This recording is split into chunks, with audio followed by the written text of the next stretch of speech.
De Versailles pour cette édition 2012 qui reste fortement imprégnée par le contexte de crise autour de l'industrie automobile française. L'état du marché, on en parle aujourd'hui sur ce plein phare, sur le mondial de l'automobile, d'autant plus que les chiffres des ventes pour le mois de septembre sont tombés ce matin et la chute se poursuit.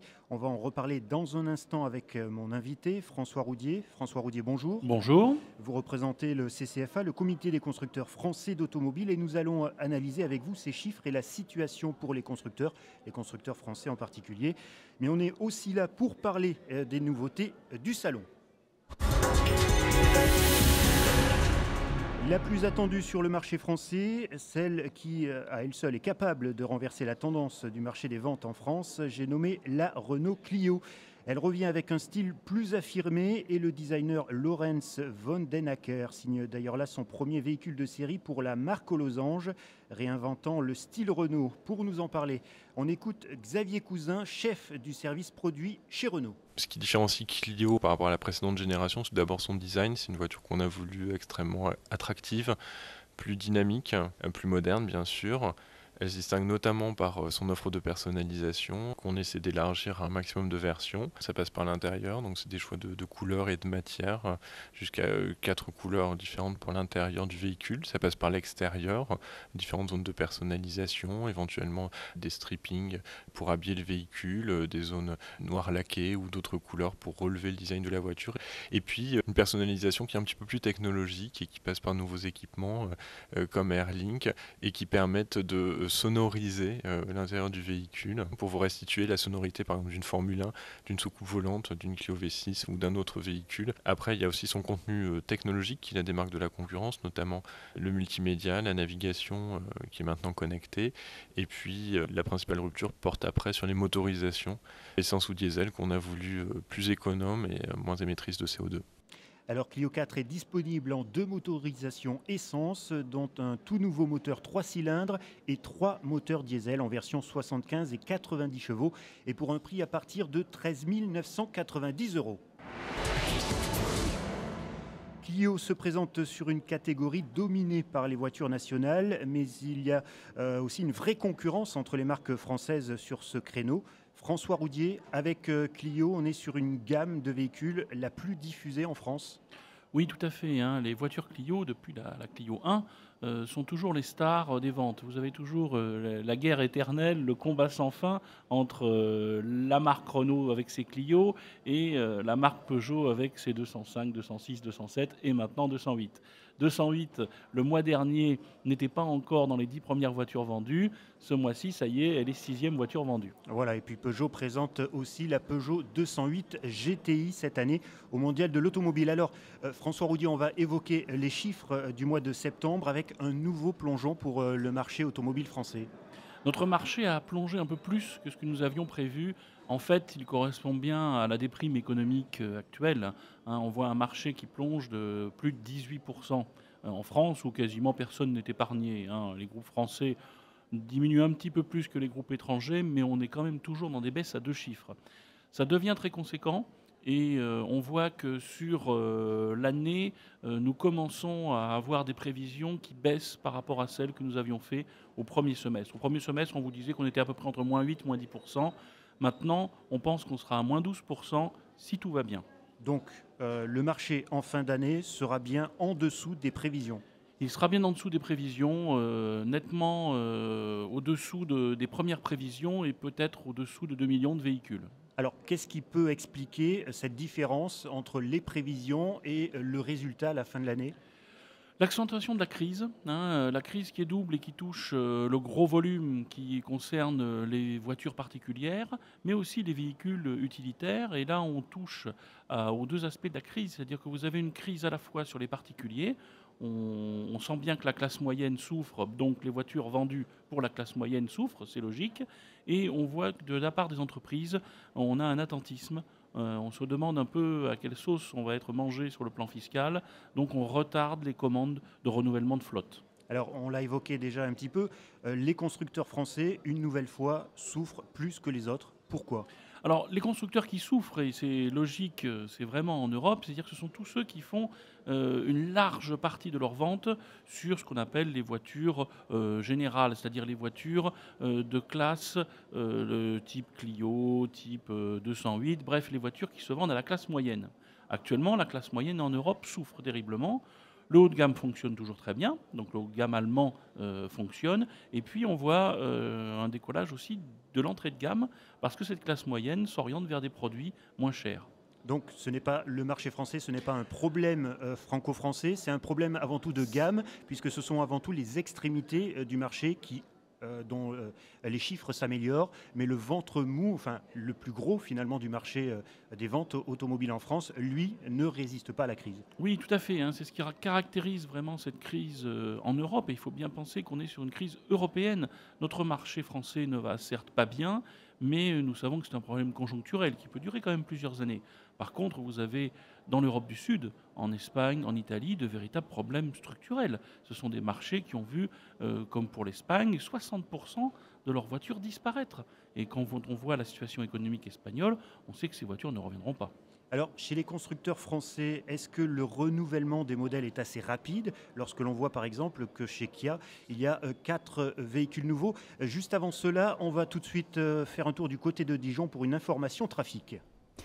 Et elle concerne les automobilistes qui circulent dans l'Ain sur l'autoroute A40 en direction de Paris et de Lyon au kilomètre 132. Ils risquent de rencontrer des obstacles sur la chaussée, obstacles signalés entre la jonction avec l'autoroute A404 et le viaduc de Pont-Saint. Et puis en Saône-et-Loire, également une information cette fois au sujet d'une biche en bordure des voies de l'autoroute A39 aux environs du kilomètre 110. Cette fois, c'est dans les deux sens qu'il s'agit d'être prudent dans le secteur de Louhans et de Cuiseaux et de la sortie 9.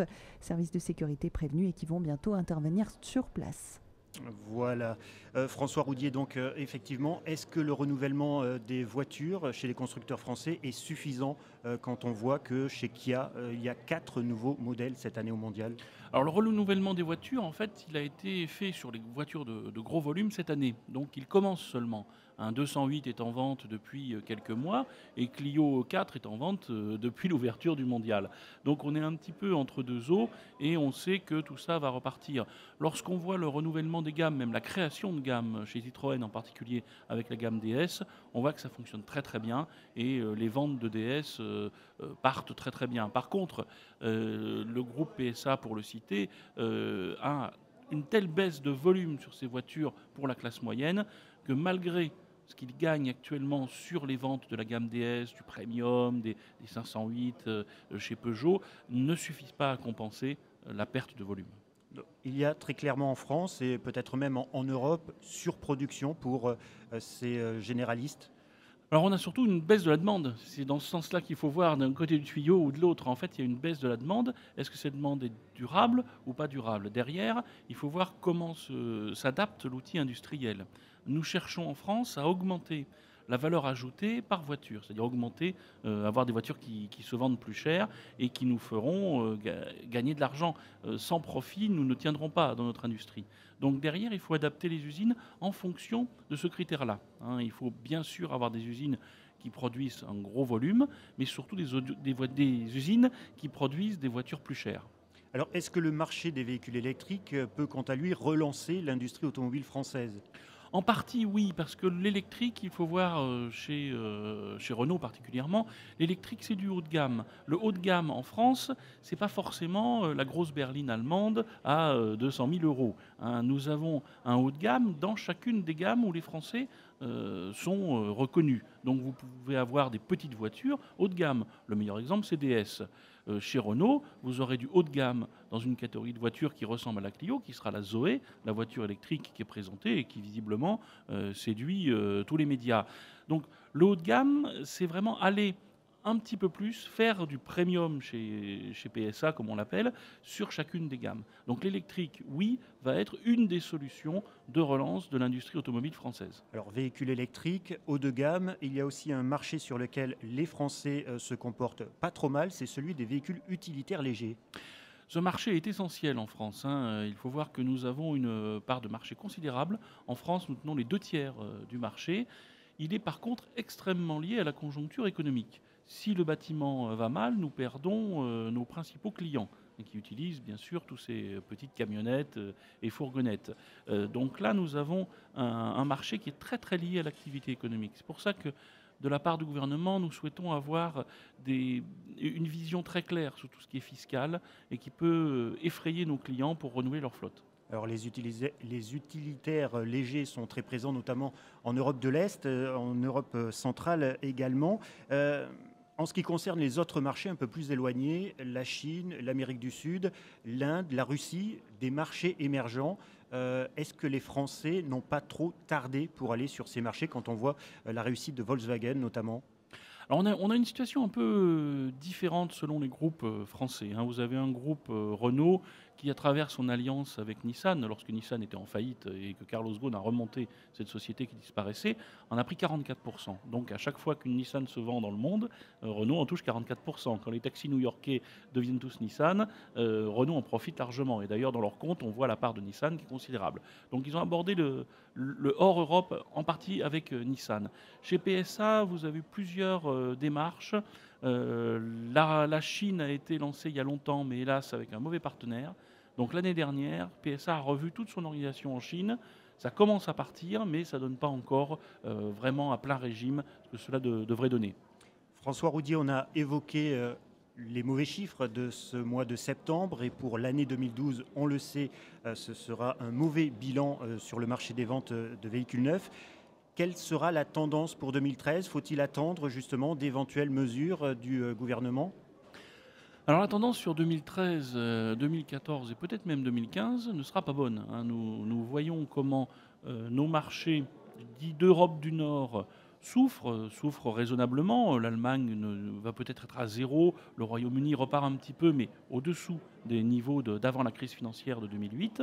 La France, on le voit, souffre, mais nous sommes conscients que globalement, l'Europe va être vraiment sinistrée. Et nous n'obtiendrons jamais les niveaux de vente que nous avons eus en 2008. Donc il va falloir s'adapter.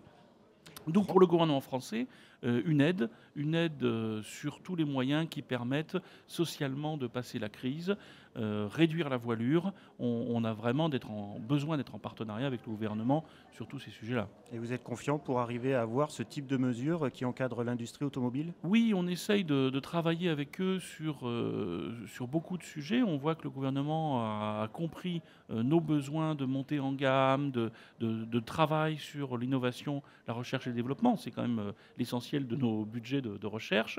Nous aide à lancer le véhicule électrique, nous aide à lancer les véhicules hybrides, tout simplement en ayant des systèmes de recharge qui sont essentiels pour ces véhicules.